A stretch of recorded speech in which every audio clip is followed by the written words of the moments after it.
Hey everybody. How are y'all? I'm doing good. Oops, sorry. I'm doing great, fantastic, fantabulous, and all of the above.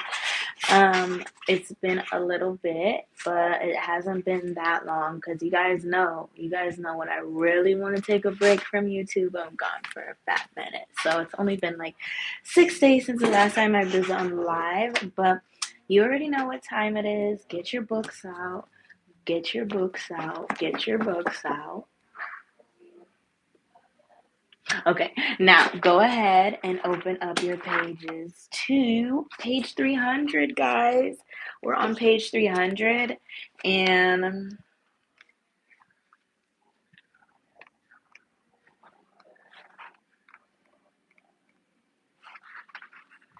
and there is only 430 pages, guys. So we're really, really, really getting on like the home stretch by this point. Okay, so open up your pages to page 300. We're at Law 36. Let's get it. Let's go. So Law 36. Oh, snap. Law 36. So, disdain things you cannot have. Ignoring them is the best revenge. So, judgment. By acknowledging a petty problem, you give it existence and credibility. The more attention you pay an enemy, the stronger you make him. And a small mistake is often made worse and more visible when you try to fix it. It is sometimes best to leave things alone. If there is something you want but you cannot have, show contempt for it. The less interest you reveal, the more superior you seem. Transgression of the law. The Mexican rebel leader Pancho Villa started off as a chief of the gang of bandits. But after revolution broke out in Mexico in 1910, he became a kind of folk hero, robbing trains and giving money to the poor, leading daring raids and charming the ladies with romantic escapades. His exploits fascinated Americans. He seemed a man from another era. Part Robin Hood, part Don Juan. After a few years of bitter fighting, however, General Carranza emerged as the victor in the revolution. The defeated Vil- the defeated Villa and his troops went back home, or Villa, I guess. Villa, Villa, I don't know. No say.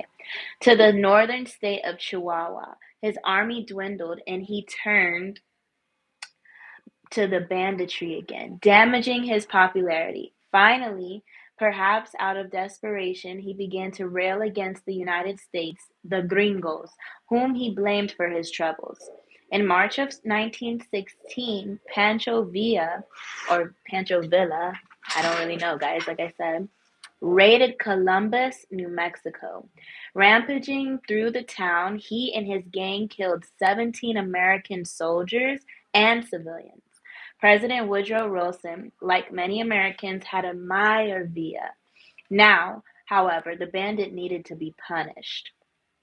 Wilson's advisors urged him to send troops into Mexico to capture Villa. For a power as large as the United States, they argued not to strike back at the army that invaded its territory would send the worst kind of signal. Furthermore, they continued, many Americans saw Wilson as a pacifist, a principle the public doubted. As a response to violence, he needed to prove his mettle and manliness by ordering the use of force.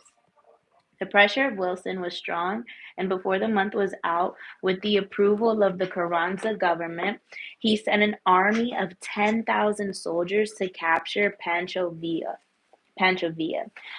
The venture was called the Punitive Expedition, and its leader was the dashing General John J. Pershing, who had defeated guerrillas in the Philippines and Native Americans in the American Southwest. Certainly, Pershing could find and overpower Pancho Villa. The punitive expedition became a sensational story, the carloads of U.S. reporters following Pershing into action. The campaign, they wrote, would be a test of American power. The soldiers carried the latest in weaponry, communicated by radio, and were supported by the reconnaissance from the air. In the first few months, the troops split up in the small units to comb the wilds of northern Mexico. The Americans offered a $50,000 reward for information leading to Villa's capture.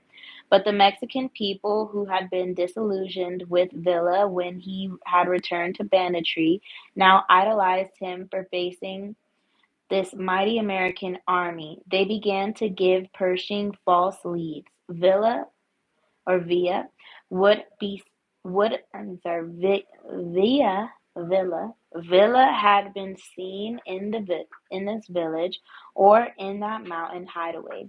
Airplanes would be dispatched, troops would scurry after them, and no one would ever see him. The Willie bandit seemed to be always one step ahead of the American military. By the summer of that year, the expedition had swelled to 123,000 men. OMG. They suffered through the stultifying heat, the mosquitoes, the wild terrain, trudging over a countryside in which they were already resented. They infuriated both the local people and the Mexican government. At one point, Pancho Villa hid in a mountain cave to recover from a gunshot wound he received in a skirmish with the Mexican army. Yikes. Looking down from his eyrie, he could watch Pershing lead the exhausted American troops back and forth across the mountains, never getting any closer to their goal. All the way into winter, Villa played his cat and mouse game. American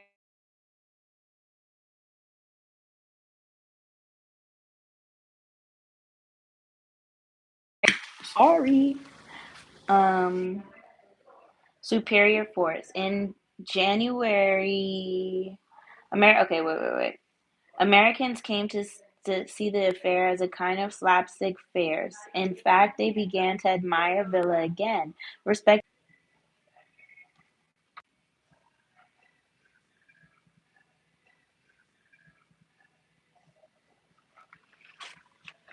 Okay. All the way back into winter, Villa played his cat and mouse game. Americans came to see the affair as a kind of slapstick farce. In fact, they began to admire Villa again, respecting his resourcefulness in eluding a superior force. In January of 1917, Wilson finally ordered Pershing's withdrawal. As the troops made their way back to American territory, rebel forces pursued them, forcing the U.S. Army to use airplanes to protect its rear flanks. The punitive expedition was being punished itself. It had turned into a retreat of the most humiliating sort. Damn. How come America don't talk about that in history class? Okay, guys. So, now let's go ahead and interpret what the freak I just read to you, okay? So, Woodrow Wilson organized the punitive expedition as a show of force. He would teach Pancho Villa a lesson and then the process show the world that no one large or small could attack the mighty United States and get away with it. The expedition would be over in a few weeks and Villa would be forgotten. That is not how it played out, though. The longer the expedition took, the more it focused attention on Americans' incompetence and on Villa's cleverness. Soon, what was forgotten was not Villa, but the raid that had started it all. As a minor annoyance became an international embarrassment, and enraged Americans dispatched more troops, the imbalance between the size of the pursuer and the size of the pursued, who still managed to stay free, made the affair a joke. And in the end, this white elephant of an army had to lumber out of Mexico humiliated. The punitive expedition did the opposite of what it had set out to do. It left Villa not only free, but more popular than ever. What could Wilson have done differently? He could have pressured the Carranza government to catch Villa for him. Alternatively, since many Mexicans had tired of Villa before the punitive expedition began, he could have worked quietly with them and won their support for a much smaller raid to capture the bandit. He could have organized a trap on American side of the border, anticipating the next raid, or he could have ignored the matter altogether for the time being, waiting for the Mexicans themselves to do away with Villa on their own accord. Remember, you choose to let things bother you. You can just as easily choose not to notice the irritating offender, to consider the matter trivial and unworthy of your interest. This is a powerful move. What you do not react to cannot drag you down in a futile engagement. Your pride is not involved. The best lesson you can teach an irritating gnat is to consign it to oblivion by ignoring it.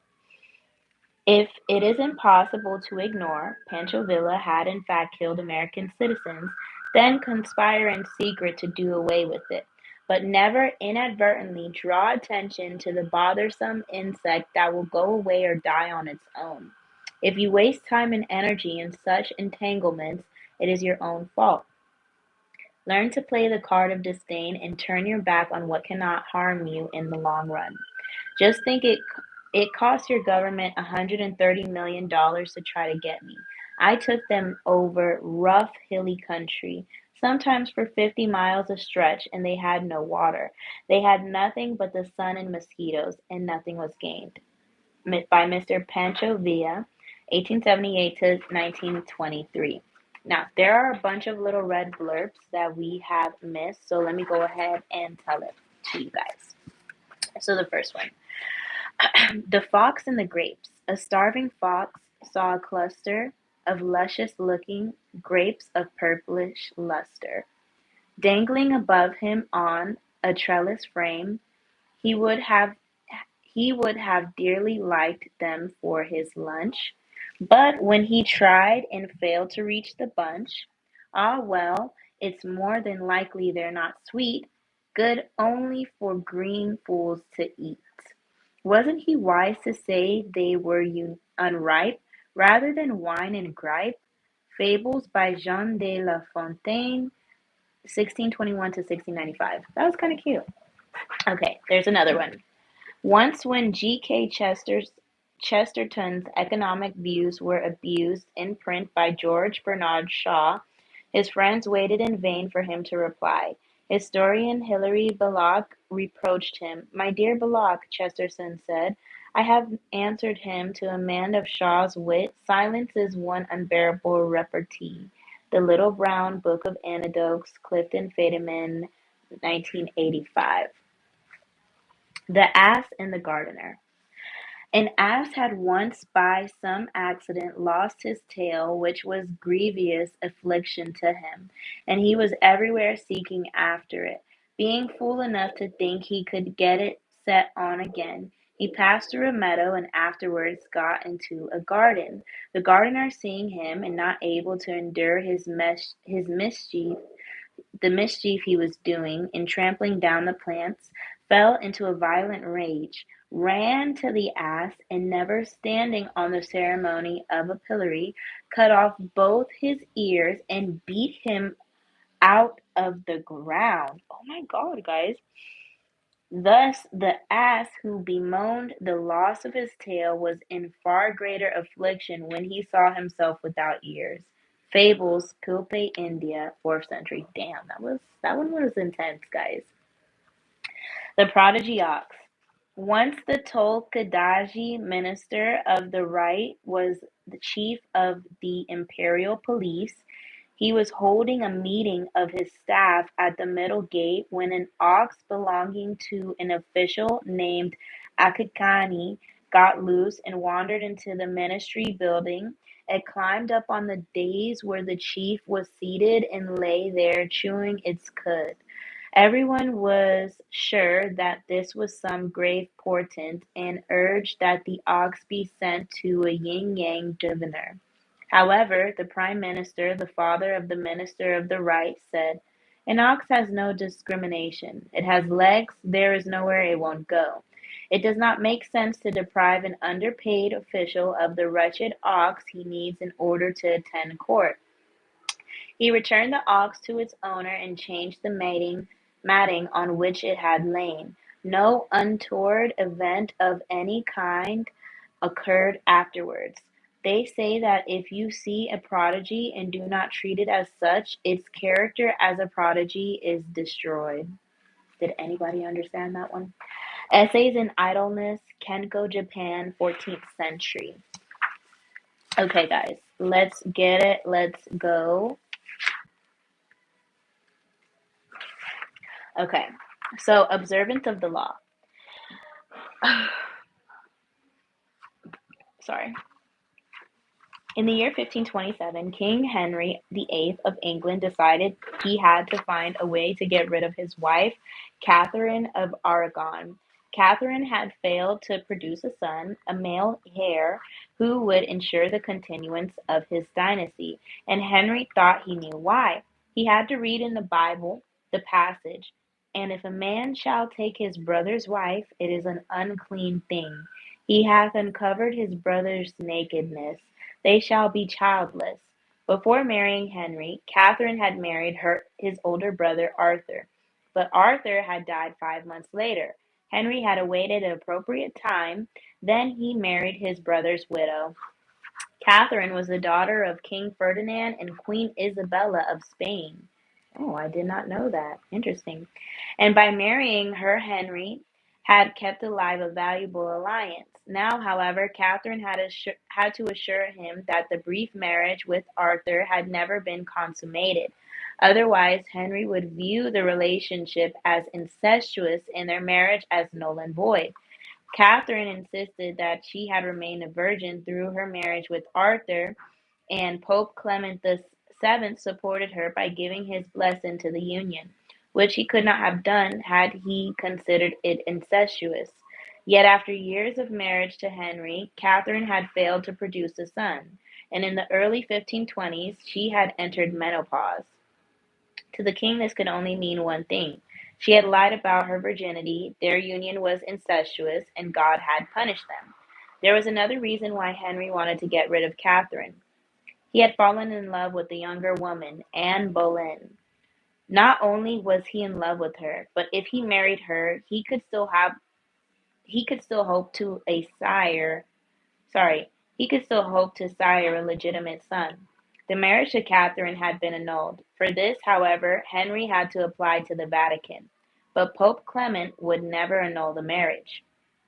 By the summer of 1527, rumors spread throughout Europe that Henry was about to attempt the impossible, to annul his marriage against Clement's wishes. Catherine would never abdicate, let alone voluntarily enter a nunnery, as Henry had urged her, but Henry had his own strategy. He stopped sleeping in the same bed with Catherine, since he considered her his sister-in-law, not his lawful wife. He insisted on calling her Princess Dowager of Wales, her title as Arthur's widow. Finally, in 1531, he banished her from court and shipped her off to a distant castle. The Pope ordered him to return her to court on pain of excommunication, the most severe penalty a Catholic could suffer. Henry not only ignored this threat, he insisted that his marriage to Catherine had been dissolved, and in 1533 he married Anne Boleyn. Clement refused to recognize the marriage, but Henry did not care. He no longer recognized the Pope's authority. And proceeded to break with the Roman Catholic Church, establishing the Church of England in its stead, and the king as the head of the new church. And so, not surprisingly, the newly formed Church of England proclaimed Anne Boleyn England's rightful queen. The Pope tried every threat in the book, but nothing worked. Henry simply ignored him. Clement fumed. No one had ever treated him so contemptuously. Henry had humiliated him, and he had no power of recourse. Even excommunication, which he constantly threatened but never carried out, would no longer matter. Catherine felt Catherine too felt the devastating sting of Henry's disdain. She tried to fight back, but in appealing to Henry, her words fell on deaf ears, and soon they fell on no one's. Isolated from the court, ignored by the king, mad with anger and frustration, Catherine slowly deteriorated and finally died in January 1536, from a cancerous tumor of the heart.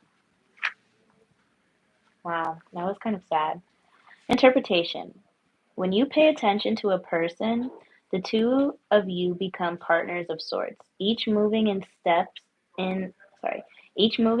to the actions and reactions of the other.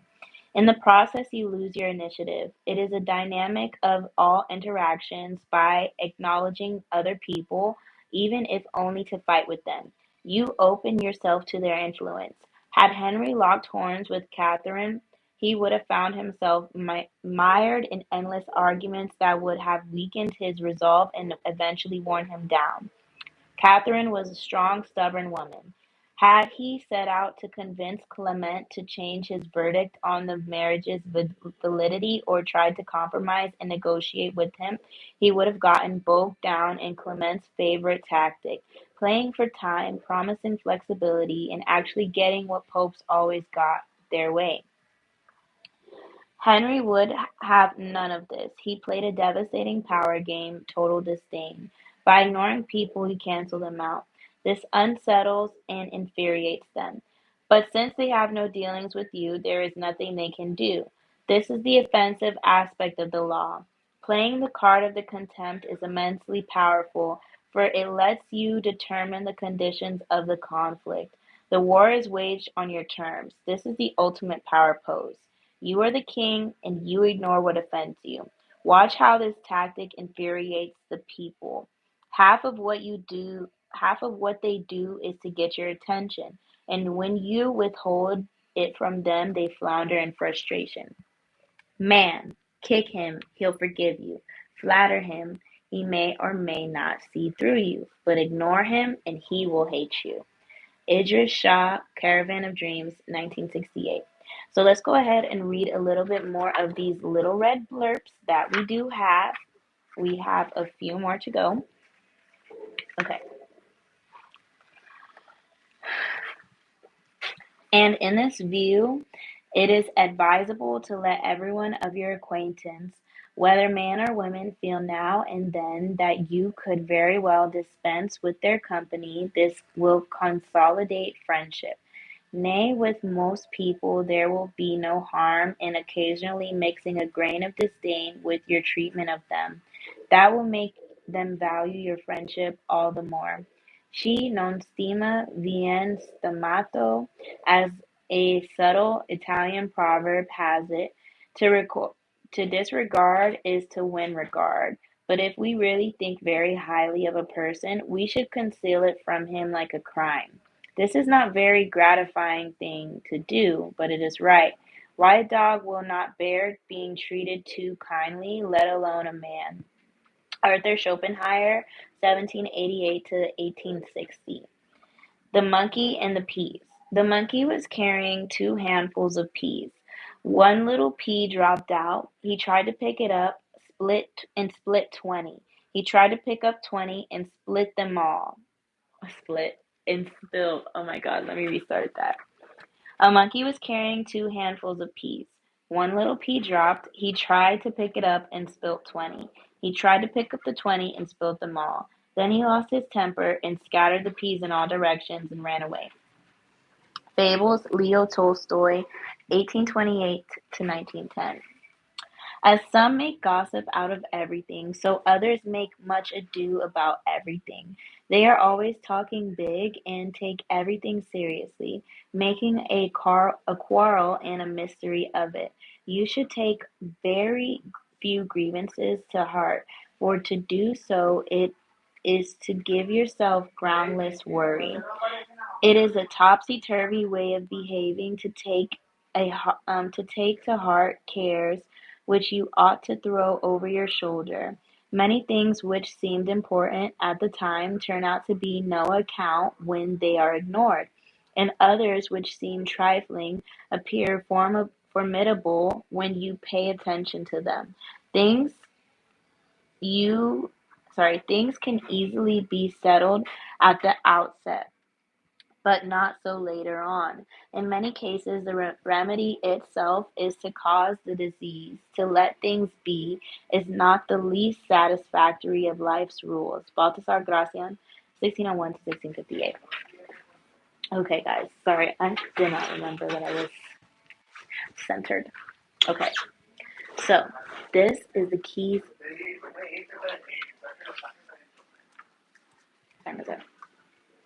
It's almost 6. Okay. These are the keys to power, guys. So, desire often creates paradoxical effects. The more you want something, the more you chase after it, the more it eludes you. The more interest you show, the more you repel the object of your desire. This is because your interest is too strong, it makes people awkward, even fearful. Uncontrollable desire makes you seem weak, unworthy, and pathetic. You need to turn your back on what you want, show your contempt and disdain. This is the kind of powerful response that will drive your targets crazy. They will respond with a desire of their own, which is to simply have an effect on you, perhaps to possess you, perhaps to hurt you. If they want to possess you, you have successfully completed the first step a of seduction. If they want to hurt you, you have unsettled them and made them play by your rules. See laws 8 and 39 on baiting people into action. Contempt is the prerogative of the king. Where his eyes turn, what he decides to see is what has reality. What he ignores and turns his back on is as good as dead. That was the weapon of King Louis XIV. If he did not like you, he acted as if you were not there, maintaining his superiority by cutting off the dynamic of interaction. This is the power you have when you play the card of contempt, periodically showing people that you can do without them. If choosing to ignore enhances your enhances your power, it follows that the opposite approach, commitment and engagement, often weakens you. By paying undue attention to a puny enemy, you look puny. And the longer it takes you to crush such an enemy, the larger the enemy seems. When Athens set out to conquer the island of Sicily in 415 BC, a giant power was attacking a tiny one. Yet by entangling Athens in a long-drawn conflict, Syracuse, Sicily's most important city-state, was able to grow in stature and confidence.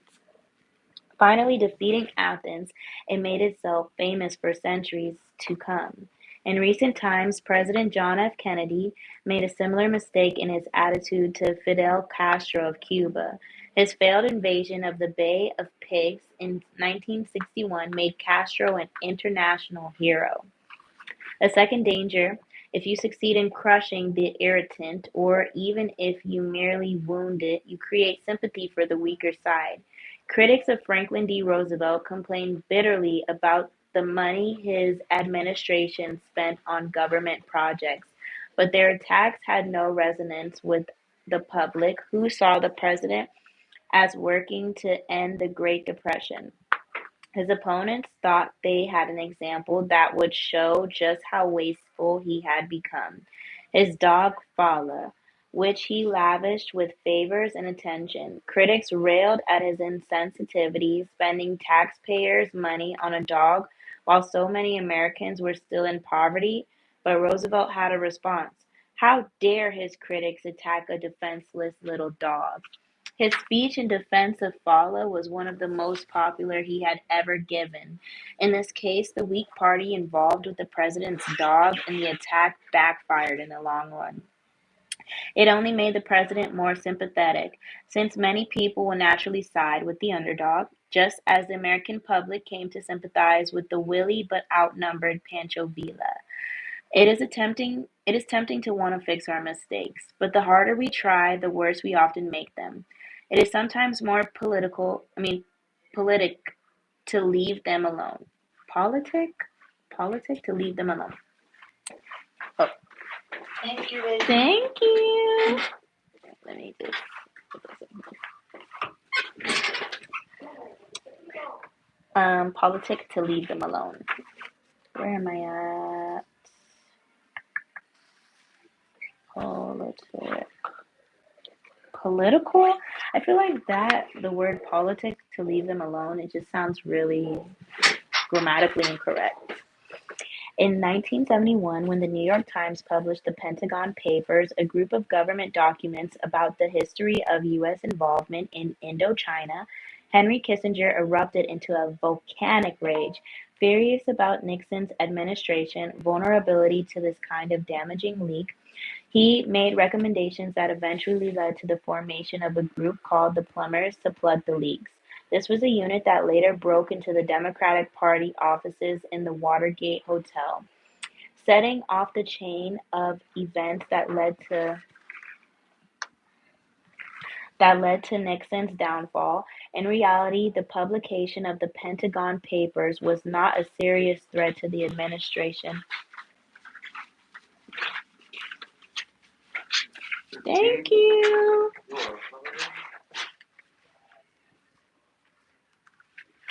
Anyways, sorry guys, just getting paid. Setting off the chain of events that led to Nixon's downfall. In reality, the publication of the Pentagon Papers was not a serious threat to the administration, but Kissinger's reaction made it a big deal. In trying to fix one problem, he created another, a paranoia for security that in the end was much more destructive to the government. Had he ignored the Pentagon's papers, the scandal they created would have eventually blown over. Instead of inadvertently focusing attention on a problem, making it seem worse by publicizing how much concern and anxiety it is causing you, it is often far wiser to play the contemptuous aristocrat, not deigning to acknowledge the problem's existence. There are several ways to execute this strategy. Hi, I'm really Heem. How are you? I wish this was like FaceTime when you go like this and then it makes the heart. Uh, anyways, okay, so instead of inadvertently focusing attention on the problem, making it seem worse by publicizing how much concern and anxiety it is causing you, it is often far wiser to play the contemptuous aristocrat, not deigning to acknowledge the problem's existence. There are several ways to execute this strategy. First, there is a sour grapes approach. If there is something you want but you realize you cannot have, the worst thing to do is to draw attention to your disappointment by complaining about it. An infinitely more powerful tactic is to act like it never really interested you in the first place. When the writer George Sand's supporters nominated her to be the first female member of the Académie Française in 1861, that French, guys, I don't speak French.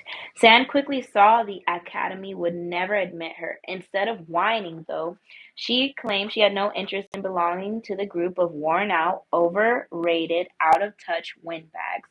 Her disdain was the perfect response. Had she shown her anger for exclusion, she would have revealed how much it meant to her. Instead, she branded the Academy of a club of old men. And why should she be angry or disappointed at not having to spend her time with them? Crying sour grapes is often seen as a reflection of the weak. It is actually the tactic of the powerful. Second, when you are attacked by an inferior, deflect people's attention by making it clear that the attack has not even registered. Look away or answer sweetly, showing how little the attack concerns you. Similarly, when you yourself have committed a blunder, the best response is to often to make less of your mistake by treating it lightly. The Japanese Emperor Go-Sein, a great disciple of the tea ceremony, owned a priceless antique bowl that all of the courtiers envied. One day, a guest, Dainagon Sunchero, asked if he could carry the tea bowl into the light and examine it more closely. The bowl rarely left the table, but the emperor was in good spirits and he consented. As Dainagon carried the bowl to the railing of the veranda, however, he held it up to the light. It slipped from his hands and it fell on a rock in the garden below, smashing it into tiny fragments. We could have guessed that was going to happen. The emperor, of course, was furious. It was indeed the most clumsy of me to let it drop in this way, said Dainagon with a deep bow. But really there was not much harm done. This Edo tea bowl is a very old one, and it is impossible to say how much longer it would have lasted. But anyhow, it is not a thing of public use, so I think it's rather fortunate that it has broken thus. This surprising response had an immediate effect. The emperor calmed down. Dinegon neither snivelled nor over-apologized, but signaled his own worth and power by treating his mistake with a touch of disdain. The emperor had to respond with a similar aristocratic indifference. His anger made him seem low and petty, an image Dinegon was able to manipulate. Among equals, this tactic might backfire. Your indifference could make you seem callous, but with a master, if you act quickly and without great fuss, it can work with great effect. You bypass his angry response, save him time and energy he would waste by brooding over it, and allow him the opportunity to display his own lack of pettiness publicly. If we make excuses and denials when we are caught in a mistake or a deception, we stir the waters and make the situation worse. It is often wiser to play things the opposite way. The Renaissance writer Pietro Artino often boasted of his aristocratic lineage, which was, of course, a fiction, since he was actually the son of a shoemaker. When an enemy of his finally revealed the embarrassing truth, word quickly spread, and soon all of Venice, where he lived at the time, was aghast at Artino's lies. Had he tried to defend himself, he would have only dragged himself down. His response was masterful. He announced that he was indeed the son of a shoemaker, but this only proved his greatness since he had risen from the lowest stratum of society to its very pinnacle. From then on, he never mentioned his previous lie, trumpeting instead a new position on the matter of his ancestry. Remember, the powerful responses to niggling, petty annoyances, and irritations are contempt and disdain. Never show that something has affected you and you are or that you are offended. That only shows that you have acknowledged a problem. Contempt is a dish best served cold and without affectation. So let's go ahead and read this little red blurb. It is the last one for this chapter. The man in his shadow. There was a certain original man who desired to catch his own shadow. He makes a step or two towards it, but it moves away from him. He quickens his pace, and it does the same. At last, he takes to running, but the quicker he goes, the quicker runs the shadow also, utterly refusing to give itself up, just as if it had been a treasure. But see, our eccentric friend suddenly turns around and walks away from it. And presently he looks behind him, and now the shadow runs after him. Ladies, fair, I have often observed that fortune treats us in a similar way. One man tries with all his might to seize the goddess and only loses him his time and his trouble. Another seems to all appearance to be running out of her sight, but no, she herself takes pleasure in pursuing him. Fables, Ivan Krylov, 1768 to 1844. So, guys, close your eyes and imagine this, unless you're driving or handling heavy machinery. The tiny wound. It is small but painful and irritating. You try all sorts of medicaments, you complain, you scratch and pick at the scab. Doctors only make it worse, transforming the tiny wound into a grave matter. If only you had left the wound alone, letting time heal it and freeing yourself of worry. Okay, authority. Know how to play the card of contempt. It is the most politic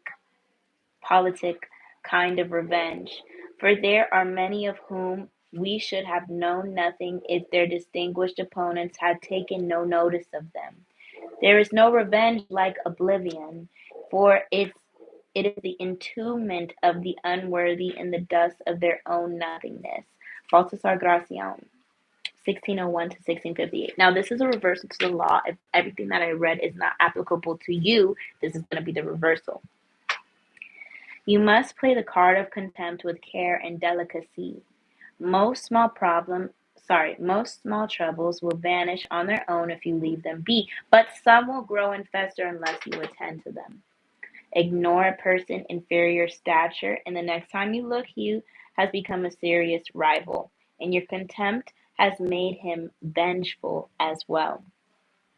The great princes of the Renaissance Italy chose to ignore Cesare Borgia At the outset of his career as a young general in the army of his father, Pope Alexander VI. By the time they paid attention, it was too late. The cub was now a lion, gobbling up chunks of Italy. Often then, when you show contempt publicly, you will also need to keep an eye on the problem privately, monitoring its status and making sure it goes away. Do not let it become a cancerous cell. Develop the skill of sensing a problem when they are still small and taking care of them before they become intractable. Learn to distinguish between the potentially disastrous and mildly irritating. The nuisance that will quietly go away on its own. In either case, though, never completely take your eye off of it. As long as it is alive, it can smolder and spark into your life. Okay, guys. Well, that was that. I honestly did love that chapter. It was kind of like reminding me of a chapter that we read previously that was like say less than necessary. It's kind of like the same thing. It's just like learning to turn the other cheek when people are trying to get a reaction out of you. So, this is something that my dad always tells me. He's like, what did he say? You control your emotions do not control you. So when someone is trying to annoy you or get a reaction out of you, you're in charge, you're in control, and yeah, I actually really did love this chapter. Thank you guys so much for watching. Please subscribe, watch my latest videos because I love showing videos and creating this community. And we are almost at 200 subscribers, so please subscribe if you vibe. Bye. I'll be on live soon again.